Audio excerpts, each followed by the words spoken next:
What's good, everybody? My name is Alexander Yosef. As you know, I am the CEO of Inflow Music. I am joined with our first artist for Inflow Music, Charo Knight. We're going to sit down and just chop it up, man. This is a brother of mine, so we're going to just see where his mind's at, creativity and in the Web3 world. But nonetheless, Charo Knight, I'm going to let you introduce yourself, bro. For sure. What's up with it, everybody? It's Charo Knight, coming live from Dallas, Texas, the Forever La Familia CEO. Just want to say I appreciate my boy Alexander for having me here. You know what I'm saying? Definitely ready to, pick my brain a little bit, see what we got going. Yes, sir. So, bro, a couple months ago, I actually introduced you into the Web3 community. What is that like? Like just joining, just talking to people that are in the NFT world as an outsider coming in. Yeah, for sure. I mean, honestly, man, it feel like I'm taking a step forward. You know what I'm saying? Taking my career to a place that I obviously couldn't never imagined it. And expanding my fan base, man, expanding my audience, expanding my talents, you know what I'm saying? So I definitely appreciate you for that, because I wasn't too familiar with it, but now that I'm into it, I'm trying to definitely make my way up the ladder. So. Absolutely, yeah. It was cool watching you network and talk with all them people in terms of you was giving them game on how they could better serve you as an artist and people as your brand and yourself, and people that come from your background as well. But I want to get into really the higher level conversation of what is your brand, what do you stand for, bro? What's behind you? So as everybody that know me know, my brand is Forever La Familia, Forever the Family. It was founded, I would say, in 2012. And honestly, man, as far as the background and the foundations of Forever La Familia, the main ingredients was loyalty. Mm-hmm. You know, growing up, it was just me and my mama, and I always wanted a brother. I always wanted a little brother, just another brother. So when I didn't get that, and by the time I got to high school, I really cherished my friendships. Yep. And I moved a lot, from 6th grade to graduating high school. Nigga moved every single year. They went to different schools. So I really cherished my friendships and cherished my brother. So the main thing that I would say the main ingredients was loyalty, for sure. Loyalty. And then after that, it was family. You know, I mean, you can't have loyalty without family, essentially. Yeah, for sure. I would say loyalty and family was the main two ingredients. And then now, for me personally, it's the main thing is transition. You know what I mean? Learning how to grow and change with the times, with technology, and still just adding different things to the brand. But for me, I stand up for loyalty, family, you know what I mean? And definitely just having an upper echelon state of mind. That's dope, man. Just some background on how we even clicked up and linked up. So it was New Year's of 2018. 2018, bro. 2018. So you pulled up with some of our homies, Cam Oliver, and so essentially we just vibed. At that time, this was before Inflow. I think I was still in college. We got a big ass house in Dallas and just threw a New Year's party like we always do, right? So it just felt like it was one of the homies since day one, right? So we've just been locked in ever since. I want to get your, let's look forward, right, to the end of your rap career. If you had basically a review, or basically if you could look back and have people describe your rap career, or you as your artistry evolved, what would that be? What would your end goal be as an artist? To be completely honest with you, to be one of the greatest, man. You know, I've been doing music for a long time, and I was always inspired by the best. I always competed with the best. I didn't compete with nobody locally in my head, whether I'm, a mainstream artist or not. Mm-hmm. So, I mean, ultimately, whatever category it is, I just want to be considered one of the greats or one of the best. I don't want to just be another guy who came in the game and left. And so I feel like the years of just dedicating time to my talent, dedicating time to my craft, changing it up, shock value, you know what I mean, mm-hmm. and still being somebody from a place that everybody values, which is the hood or whatever. I just want to be considered one of the greats, whether it's lyrically, whether it's fashion, whether it's just however you want to break it down. But definitely having enough talents in this music industry for somebody to be that's somebody that he wanted them, for sure. Yeah, that's dope. And I think you mentioned fashion. So fashion and music are pretty similar in terms of the artistry, right? To sure. The same way you collab and put together a song, and the creative process is probably the same way you put together a fit, but a lot quicker. So where your fashion inspiration come from? Where'd you get that from? Man, I'm not gonna lie. As far as just liking clothes came from my pops. Growing up, my pops was in the game, and he was big in the game.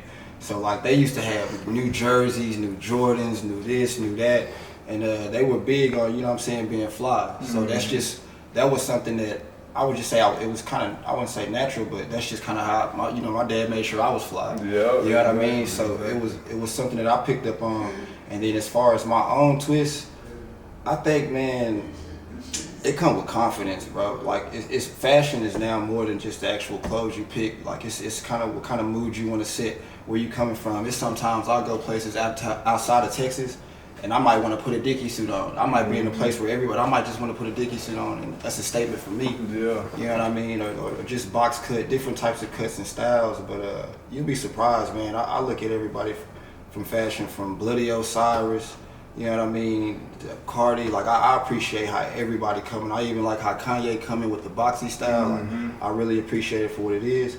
Also working retail, man. I spent a lot of years working retail before I just really start understanding the value of the fabric, more so than just the actual clothes itself. So I really got a love for it. And speaking of, like, I'll be walking in my first show in August in Miami for the Broner Brothers. I hopefully have some opportunities to walk in Fashion Week New York. So yeah, man, I'm inspired by the people who dress and the places I come from, for sure. So the Adrian brother, the Bronner, the boxers, you walking for fashion? He said that. Nah, so Broner Brothers, it's actually one of the longest, I don't know how to explain it, but it's a hair product that's very popular in a lot of black, you know what I'm saying, black homes. Everybody got them 2 Bs somewhere, whether it's some type of shampoo or something, but it's been around for a while, and it's actually a hair show. So I'm gonna be a model in the hair show walking. It's supposed to be hosted by the City Girls, but I don't know if I'm supposed to say that right now. This will come out right, by this time this come out, but yeah. We're gonna have that. So yeah, because fashion, I've heard that your outfit and your appearance is like the first 5 words that come out your mouth before you can even get a chance to speak. So that's what a lot of people judge you on. So what, in terms of the rap game, what do you think is missing right now? Honestly, what's missing right now, I mean, it depends on how you want to look at it, man, because it's 2 ways you can look at music. You obviously have a style where you can look at, you want more content, you know what I mean? But with more content and more conscious raps comes less doors that close for people who might not be that conscious, and less, music that for other people, you know what I'm saying? So I would just say right now, I would just say a black presence and leadership, you know what I mean? I think when it comes down to it, a lot of the labels, of course, they winning and they making a lot of money and profit off of what goes down where we from, and they might be exploiting us in a way to where if you got, black billionaires running these companies, of course a business is a business, but it can be done in a way that's much more honorable, you know what I mean? Yeah. So I would just say black leadership in the labels and stuff like that. But I'll be honest with you, man, I like where music is. I love where it is right now. I mean, you got every type of style of hip hop, whether it's punk rock, whether it's trap, whether it's, conscious rap. It's a lane for everybody, and it's a lot of people getting money. But if we just have better leadership, I think things will be a little bit cleaner and a little bit less messy for sure. So if you got into a leadership position, what type of messages would you push?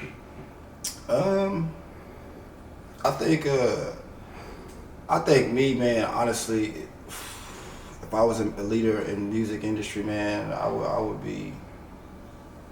Well, you said what message would I push? Or like morals or principles would you stand on? Staying honest. I mean, staying true to yourself. You know what I mean? You don't have to be a gangster. You don't have to be a backpack rapper. Just be true to yourself. Be creative.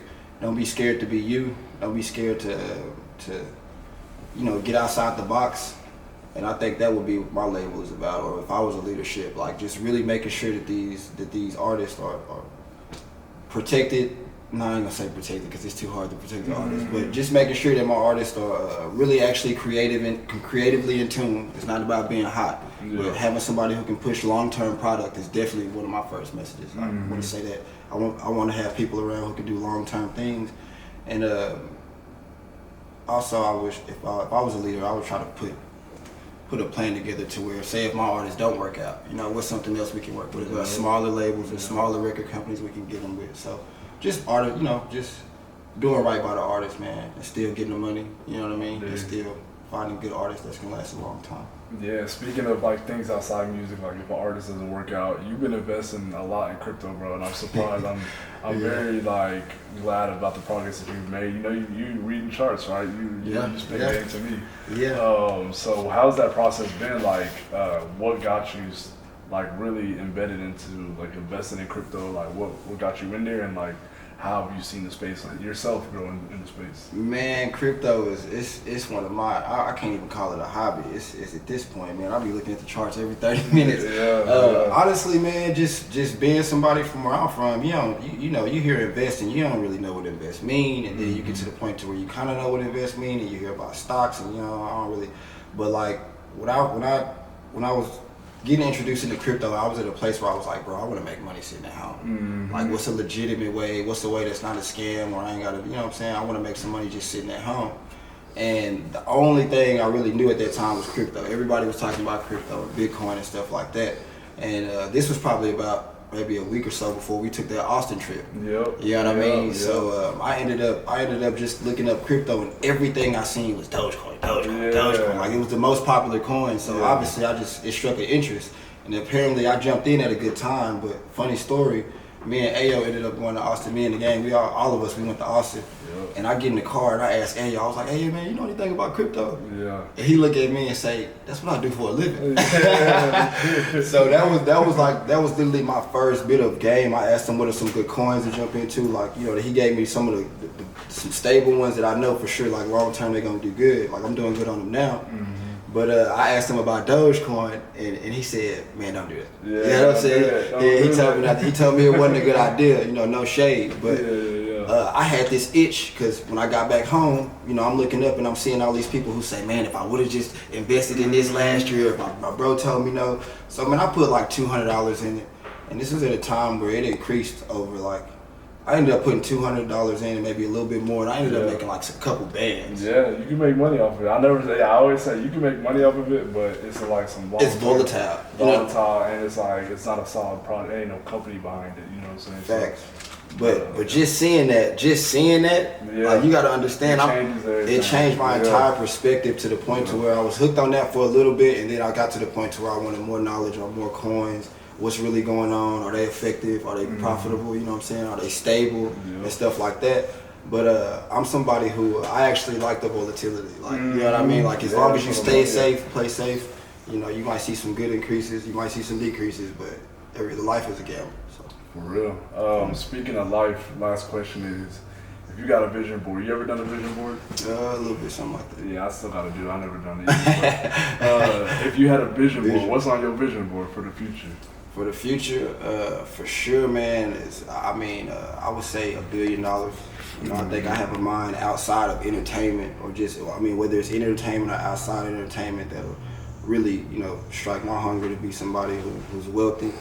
You know, then my vision board is definitely seeing a turnaround for my family, like seeing my family look nice and nice clothes and nice cars, going to their home safely. You know what I mean? Like, that's really the main thing of my vision, because my family from the slums, you know. I would say Forever La Familia. I want that to be a incorporation. Like, I really want it to be something huge that's bigger than music, you know, something that's providing for all of the artists out there. And then, of course, I see several houses in several different places. You on Zillow, huh? Yeah, I see houses in several different places, man. And just, what else on my vision board? Just happiness, bro. You know what I mean? Happiness, bread, a family. You know, somewhere down the line, I want to have like 2 kids, 3 max. I already got their names figured out. You know what I mean? But just living comfortably, living well. Yeah, God willing, bro. God willing, for sure. Yes, blessings is on my vision board. Blessings. I like that, man. I think we can start there. But Inflow Music, Charo Knight, we launched Sunday, March 20th. We're going to be live. We can actually invest in this young brother, bro, and make his vision a reality. And so we bring a solution for the artists in their community to win together, right? Because in crypto, you could win as long as your people win. And so that's what we're doing here. This has been an episode of First of Many. Hey, and before we go, shout out to this man right here. Yeah, One of the greatest, best, leading new innovators, whatever you want to call it. This my brother. Shout out to Inflow Music for sure. Yes, sir. Tapping out, man. Yes, Episode sir. 1. Peace.